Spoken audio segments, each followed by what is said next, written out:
Hi, how are we doing? Thank you for joining us today. My name is Ben, and I am joined by, Zach. and this is 365 Explained. This is episode number 6, I believe, after a wee little bit of a pause. Like we'll hold our hands up, like we hadn't quite got the cadence. We're making a push, new year, new us, new pods, all that sort of jazz. So look forward to the next one in 7 months' time. But this is episode number 6, and we are picking up from episode number 3, where we discussed Teams voice apps, I believe. So what are we talking about today? We are going to be talking about the Microsoft Q's app. So this is something that was released last year for Microsoft Teams. And effectively, it's going to be a different way for your agents that are in Teams call queues to be able to get way more information and give you a little bit of a contact center light experience with inside of Microsoft Teams natively. And agents, we've been doing a lot about AI and Copilot and that sort of stuff. This is a different kind of an agent, right? What's this sort of an agent? Yeah, so this is the more contact center agent experience. So more, you can think of it as users that are sat in a queue. So these are going to be Okay, real so life so a users. person receiving a call from something in Teams, right? That is an agent in the context of This voice apps and queues. exactly, yeah, yeah, Okay.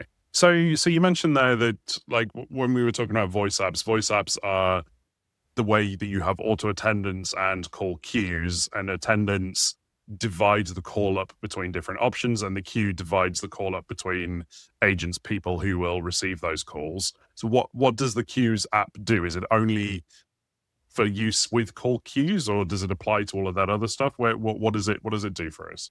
yeah. So um, it applies in a couple of different ways. It can apply to some of the auto attendants in the sense of reporting, which we'll come on to in a little bit.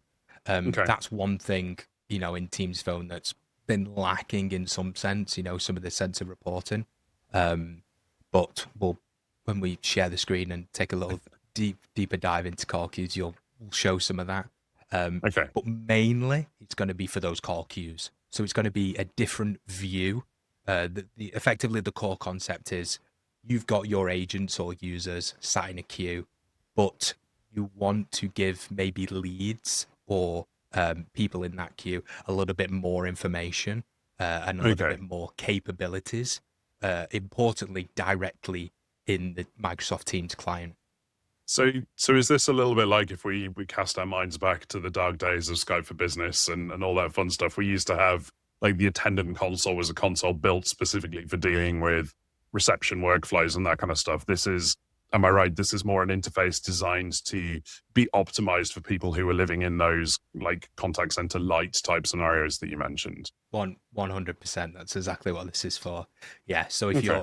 if you're a, what they call them in the queues app is leads. So if you're Okay. the supervisor of a queue, this is going to be a great experience for you. You're going to get way more information than you ever would out of standard call queues Okay. directly in here. And you say so. Is this a free thing? Is this a like I have my Teams license, I can do all of the fun voice app stuff? Do I need to pay for this as well? Yeah, we'll talk a little bit around the licensing, but effectively this is part of the team's premium license. So Okay.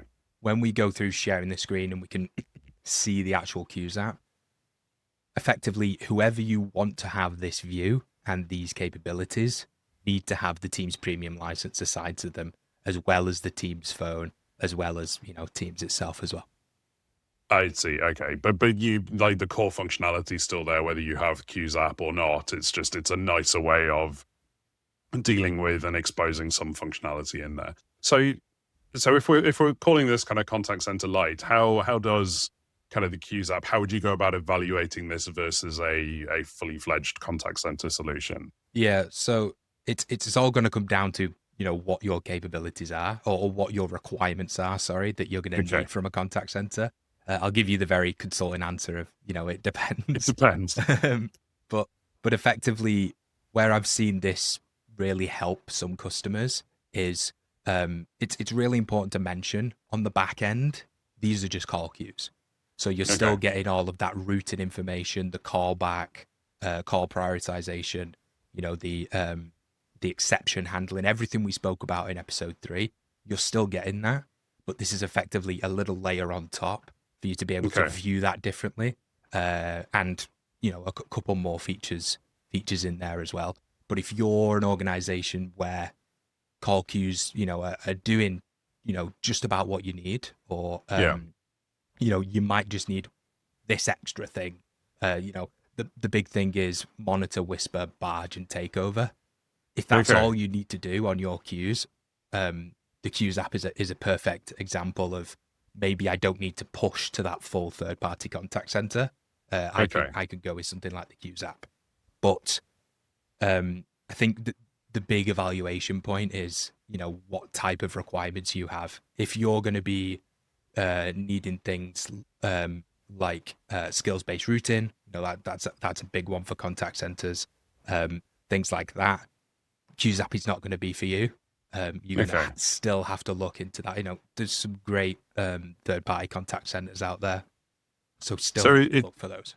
It's interesting because as we've talked about it to this point, it sort of sounded like it's a different interface for using the queues apps. But then you mentioned there, and again, I'm sure we'll touch on it, but the monitor, whisper, barge functionality, it's like that. This actually exposes that functionality that you don't have in the native client. But then you're talking about, if you want skills-based routing and that sort of stuff, that is deeper contact center. So it's kind of like it's not dealing with call routing or call flows, but it is dealing with visibility and some components of agent behavior. That's queues app territory. Exactly. Yeah. Okay. Well, do you want to fire it up your screen share and kind of give us a little overview of what we would see? Yeah. I'll point out as well, some of the queues app specific features.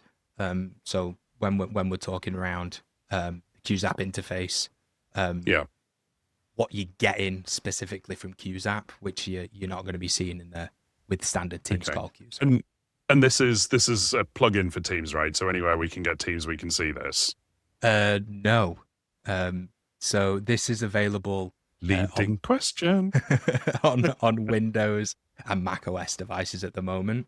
Okay. So web interfaces, that sort of thing, you're not going to be able to see the queues app. So full Teams desktop client on its two main platforms. Correct. Yeah, I think that will come in the future, but for right now, we don't know when. It's a weird one, isn't it? Because I don't, from what I've seen of it, I don't know why that would be something that doesn't expose through a normal, browser type, interface. But anyway. So we've got up there. You've got queues down the left rail. Yep. Do you wanna go for it? So standard Teams client, you can see the chat, calls, everything else. Once you've gone through and configured this correctly, you can automatically pin this to users' Teams client. So it'll show up on the left-hand rail, like you said. But when we click into the queues app, we can see this is the interface we're seeing with. On the right-hand side, you've got a lot of real analytics. So this is real-time analytics as well. Okay. Is this Microsoft real-time or is this real-time? It's a great question, and also a question that I've asked a couple of times of Microsoft. And it's not a 30 minutes it's going to, calls within 30 minutes will be considered real-time sort of scenario. I've tested this, and you're talking a couple of seconds, 5 seconds. Okay. Then is it real-time enough for your customers to find it real-time? Yeah, I would say this is real-time enough to be a wallboard. Okay, grand. Comes back to the whole web app, and it'd be nice to have that web app. Yeah, you would rather have a web app for a wallboard, right? So you've got to cludge a desktop app together. Okay, exactly. Yeah, but the real-time stuff is real time. Across the top, this is where you're going to see your queues. So these are the call queues that I'm assigned to, and I can effectively see those across the top and quickly jump between those. So callback is the name of a queue in your environment. That's not a feature here. No, correct. Okay. Yeah, that's a callback is a standard call queue feature. But it's just a name that I have for a queue. Okay, here. Fine. Down the left-hand side, we have, again, the name of the queue that we are in, and you can see yourself. Now, we have people down the left-hand side. So this is where you're going to be able to manage the queue. We can see Okay. Yep. No, oh, sorry, I thought you had a question. On the left-hand side, you can see opted in people to the queue. And what we can do is we can choose to come inside of here and opt people in and out of that queue. Okay, and that's a queue specific thing, isn't it? Because an agent can always opt themselves in and out, but in queues apps, you as the leader can force other people in your team if they've come back from a break and forgot to put themselves in or whatever. Okay, Exactly that. So you get that more queue management functionality, and the lead is what they call it in the queues app. You had the lead and then the agents. So you as a lead, you can come in and force people to be in that queue if they require. Here as well, we have the calls. So we can see some calls that have come through for this queue. And this here, we can see we have a call that's actually unresolved. So this is a missed incoming call for the queue. This is something that Queues app was missing recently. And it's the ability to have a shared call history between everybody in the queue. Previously, you would only see your missed calls, not calls for the queue itself. So I see. So if I was opted out and never got the call come through to me, it wouldn't show as a missed call, whereas this is now a common view regardless. Correct. And the good thing with this is you're able to see, oh, we've had a missed call, and what was happening is people were potentially going, oh, it's a missed call. I don't need to resolve, or I don't need to do anything with that call. Someone else must have picked it up. Whereas now you can kind of come in, I can see there's an unresolved call, click into it, and I can, maybe it's my time to look at, ringing people back, and I could choose to tag this from unresolved to in progress, and now I'm dealing with it.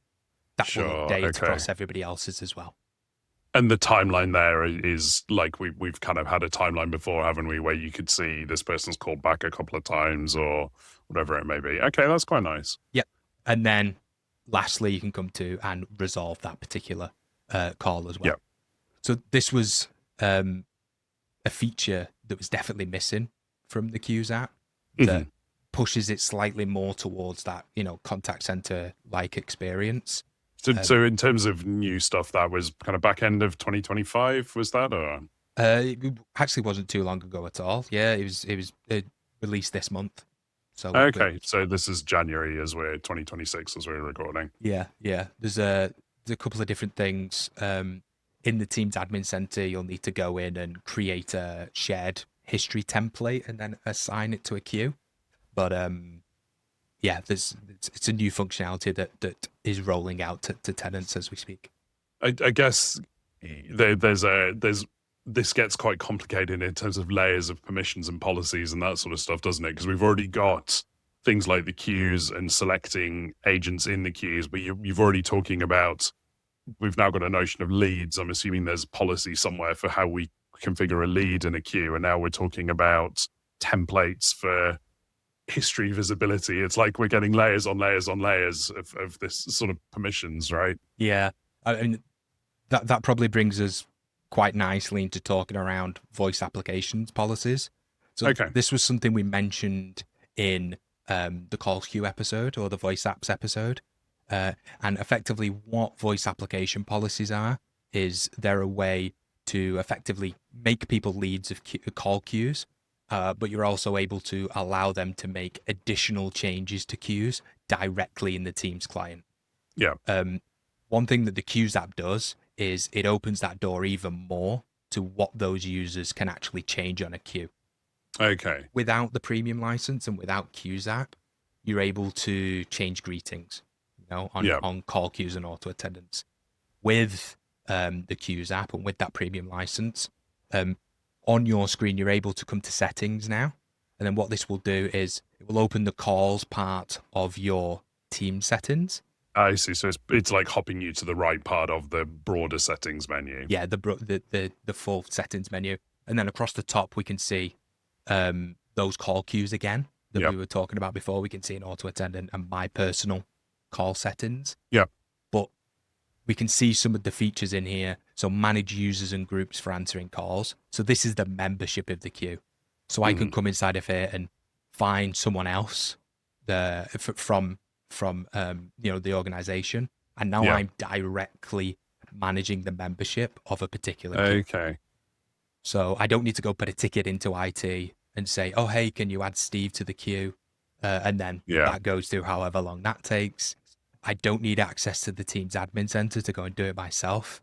I can literally come inside of the Teams client as a lead with the premium license and make those changes. And then you've got like your routing methods and all that other jazz. Can you modify auto attendant stuff as well more than you could?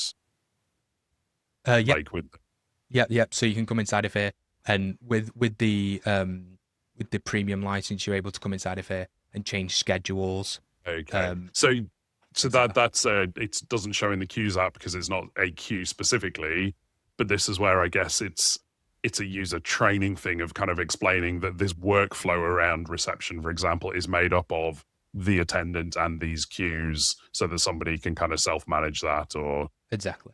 Yeah. Okay. Which would be another win for a proper third-party contact center is they probably exposed the UI for that a little bit. Exactly. Yeah. More simplistically. Definitely. Okay. So I've just jumped back to the queues app here as well. And just a couple of things I wanted to mention. Dialing outbound as the queue, you can still do that. So you've got your personal DDI if you want to make calls, but if you want to dial outbound as that queue as well, you can do that directly in here. So again, this is a UI improvement because previously you would have to be in the calls tab and the dial pad and select the drop down for who you want to dial. Yep. But this is you are in the call queue, so the dial pad is in the context of the call queue. Exactly. Yep. Okay. And the queues on the back end, I know I've mentioned this a couple of times, but within these queues on the back end, it's just standard call queues that have been created. So during the voice apps episode, these were probably still the names that we were going through and talking through, what's involved in a call queue, because that's all it is on the back end. Mm-hmm. Another feature to mention is the monitor, whisper, barge, and takeover. That was a big thing when it got announced for the Qs app. It got announced in, the kind of releasing of it, and it came quite shortly after, which was good. Yeah. But it will effectively give you the ability to choose a user. So I can start to monitor a particular user, and then when they get that call, I can step through those different accessibilities. So I can whisper the person, and then that will just be the agent that hears me, and then I can choose to barge into the call, so both sides of the call can hear me, and then I can choose to take over that call, kicking the agent out. Boot the agent. And are those industry standard terms? Monitor, whisper, barge, takeover. Do those definitions apply to everything? Yeah, it's very contact center like requirements. I'm just double checking because it's not unknown for Microsoft to manipulate the sort of standard meanings to something that fits their context, but this is people in contact center land will know what that is. 100%. I mean, it confused me when they started calling these leads instead of supervisors, because I think a lot of people call them supervisors in queues, but no, it's leads when you're talking about the queues app. Okay, fine. Yeah. And then lastly, in the Qs app itself, we have in the top right hand corner access to some analytics. So like I mentioned before, analytics, there's some Power BI reports that you can get hold of around analytics for your auto attendance and call queues. There's some usage reports, that sort of thing that's available within TAC. But this is a really great way of quickly getting to information for your queues app. These complement those reports, or they show different data to those reports, or they're the same but a better interface? I would say same but a better interface. The Power BI reports are effectively, they give you access, and if you want to slice and dice and change those reports yourself, you can, in Power BI if you're so inclined. Whereas these are very similar information that you'd get from those reports, but shown to you in a better way. So kind of Power BI is your like formal business reporting. Analytics in the Qs app is your day-to-day. I'm just tracking how my team's doing, what's going on. Exactly. Quick view type. Okay. Yeah. So this is the real-time reporting that we're Yep. looking at. We can see auto attendance in here. So, if someone said, how busy is one of the call queues today, I can come in and have a look at the real-time information for that. You can also see agents as well. So you can see some real-time information around what the particular agents Yep. have been getting up to. Have they been presented calls but not answering, that sort of thing? But in here as well, we have historical reporting. So we have some information. Again, this is on call queues and auto attendance. You can come inside of here, and you can see it's just been updated. It was 28 days, but they're now rolling out up to 45 days of Okay. historical reporting. So that's a real good step. So just under a month to just over a month and a half. Yeah. But you can come inside of here and see this historical reporting directly for your queues and auto attendance. Does that data period apply to the Power BI reports as well? Yes, it does. Yes. Yeah. Fine. Excellent. Well, that's a kind of whistle-stop tour of the Queues app itself, and we've kind of looked through some of the features and functionalities. So yeah. So how many of your customers or people that you deal with are using this? Like, how many find that this is enough? Yeah. It's coming up more and more as a kind of bridging the gap between that full contact center. And I don't think the Queues app is ever posed to, fully take over, a fully fledged contact center. It's not got that capabilities in it right now. But for those users, for those customers, that just require, I'm going to use my Whisper Monitor Barge takeover. I just need that for some training at the, when we move to teams or when people start the team, and then call queues will do everything else from there. 60% of the time is 100% effective. And exactly that. Yeah. Okay. And if you're, a great way to think about it is if you're already using call queues and you're happy with the functionality, but some of those things that I've mentioned, like the Whisper Monitor Barge or being able to make changes in queues, if that's something that you're like, I wish I could do that a little bit easier, then Queues app will be perfect for you. Okay. It's also great if you're already using Teams Premium. So if you're using it for, some of the intelligent recapping meetings and you're already paying for that license and you're already using call queues, for me, it's a little bit of a no-brainer to kind of tick that on and have that available for other users. So let's touch a little bit more deeply on the licensing then. Like, there's a mix of stuff in here. It feels like reporting and analytics would be your leads, would have a Teams Premium license to access the app to do that. Alternatively, you do it through the Power BI stuff, but then you need to publish it somewhere and have someone be responsible for it. You maybe have the team leads to deal with Whisper Monitor, opt-in, opt-out would have the license. But then it feels like the shared call history is the first reason that you would want everybody in the queue to have a license. Is that correct? I 100% think that's the case. Yeah, that's the first feature that I've seen come out that's bleeding away from just give it to your leads to maybe everybody in your call queues should have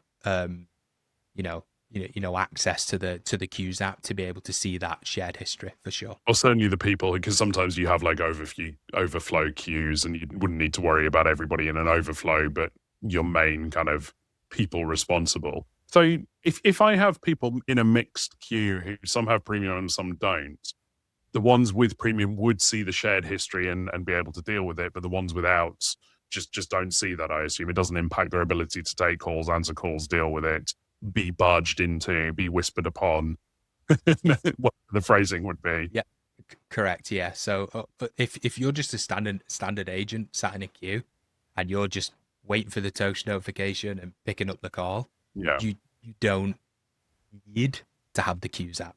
You can still have all the features and functionality done to you. Because Teams Premium's an odd mix of stuff, isn't it? We've got some compliance stuff, we've got some security stuff like end-to-end encryption, we've got the ability to kind of tag and label meetings, we've got branding of meetings, we've got advanced webinar functionality, we've got advanced call queue functionality. It's a weird kind of Venn diagram of who might get what feature out of Teams Premium, right? Yep. Yeah. Okay. I mean, for this sort of functionality, especially getting up there with the Monitor Whisper Barge and that sort of stuff, at the $8-10 a month, whatever premium ends up coming out to based on your enterprise agreements and stuff. It's a good deal, even just from a Teams phone aspect. When you're looking at some of the third-party contact centers, you could be looking upwards towards that $100 a month. Okay, but again, I guess some of them license differently, that they're per agent, and some might be per queue, or any of that kind of jazz. Would you use the Qs app to complement an existing third-party contact center in any way? Is that something that might happen? It's definitely is something that might happen. To be perfectly honest, where I'm seeing a lot of uptake of the Qs app is more for internal queues, Okay. So things like HR, internal help desks, that sort of thing. That's where my customers, at least, are a lot quicker to turn it on and play with it a little more, rather than the customer facing stuff. And is that you have a little bit more leeway or flexibility in terms of the behavior and getting it right, whereas if it's a customer and a sale that is on the line, you need that to be a bit more rigid, for want of a better phrase. Yeah. Okay. And then it comes back to that requirements element. As soon as you start, I'm interacting with customers, I need a CRM handy, I need, that sort of integration as well to come into my contact center. Yeah, there's other information to pull in to service the call better. Yeah, fine. Okay. And in some of the teaser videos, there is, some future capabilities potentially coming to the Qs app where you can have Salesforce integration and some CRM integration directly in the Qs app. So maybe that's something we'll see soon. I was going to ask you a crystal ball question of like, it sounds like you're quite happy that we've got a decent sort of reporting and analytics, and that Whisper Monitor Barge stuff is good. And like, where is there anything major that is still missing for this that you would like to see, regardless of what you've seen on roadmap? Is there something that has to come in here, or are we in a good place? I think we're in a nice place at the moment. I was shocked to see the features come as quick as they did. When they mentioned the Monitor Whisper Barge stuff, that came in fairly quickly after release, which jumped the Qs app up quite a bit capability wise. But for me, things like the CRM integration for sure, and looking at these interfaces, there's no mention of Copilot, there's no AI sort of integration. So maybe something like that would be quite nice to also have. Do they need to happen together, I guess, for something like Copilot to be useful in the scenario? Do you need CRM integrations to give context and history, and kind of, it's almost, would you have it for background coaching, or that's a curious one, because we have some of the engineering capacity for dealing with CRM pops and stuff already, don't we? Because standard teams can make a web call out for an inbound call coming in to do number matching and that sort of stuff. So yeah, okay. I mean, and to mention around that as well, if I'm an agent sat in a queue and I've got the Qs app and call comes in, I answer the call, I'm in a standard Teams call queue. I'm in a standard Teams call. Teams call. So I've still got access to Copilot. If I want to transfer that to somewhere else and use the summarization that's, inside of there and that sort of thing, you can still do that. There's just, inside the Qs app, we're missing a Copilot button. I think that's what needs to be put somewhere. It said no one ever in the history of Microsoft UI design in the last 6 months. Yeah, there's plenty of room for one. Yeah. You've mentioned something that reminded me. I believe since we talked about the voice apps, is it true? Keep me right here that now recording is actually compliance-based recording, which is formal recording, is now properly supported again on the Q's apps. That was something that was a bit unofficial last time we talked. Yeah. So that's I believe that's come out on roadmap now, as being fully released. But yeah, you can effectively do the compliance recording against the whole queue. And that is that when a call comes into the queue, regardless of where that call goes, where it's diverted, where it's forwarded, where it lands for someone to answer it, regardless of Q's apps or not Q's apps, that end-to-end call will now be recorded because you are recording the entity of the queue rather than you used to have to like record the resource account or the agents and that sort of stuff, didn't you? Yeah. So that's another tick in a box, right? Yeah. So even the greetings at the beginning and the on-hold mute, all that sort of stuff will be recorded. All right. Good stuff. Well, I think short and sweet. We'll probably wrap it up there. Do you have any parting Q wisdom that you would like to give? I would definitely take a look at the Q's app. Especially if you're one of those customers, like I said, that already using call queues, already have Teams Premium. Give it a go and have a look at the features. See if it's something that will help out some internal queues, or is this reporting enough? If someone's badgering me for how many calls has this queue taken today, instead of trudging through reports to try and get that information, have a lead, have this, and be able to grab that information. And so the process would be give them a Teams Premium license, configure the policies and permissions they are lead on a queue, install the app in their Teams client, which again can be policied, show them where they are, off they go. Exactly that. Yep. Perfect. Alrighty, well, hopefully we will be back with episode number 7 at some point shortly. I think we might be sticking with our strong points or our theme of going back, maybe talking about Copilot Frontier. So we'll see where we land with that. But Zach, thank you very much. Everyone out there, hope you have a great day and catch you next time. Thank you very much. Cheers, everyone. Bye.